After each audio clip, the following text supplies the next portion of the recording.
In this quick tutorial, I'll be showing you how to manually add a workout to Apple Fitness app. Let's begin. So if we head over to the Apple Fitness app, and then we scroll down, and then we go to Sessions, this is going to list all the workouts that you've been doing. But what you'll notice is that you are not given the option to add in a workout of your choice. So what we need to do is we need to open up the Health app. So in the library, you're going to type in Health. Then you're going to go to the bottom right and select Browse. Then in the search bar, you are going to type in Workouts. Select it.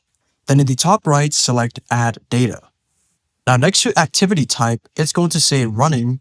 On default, simply select it, and you'll be able to choose another activity type.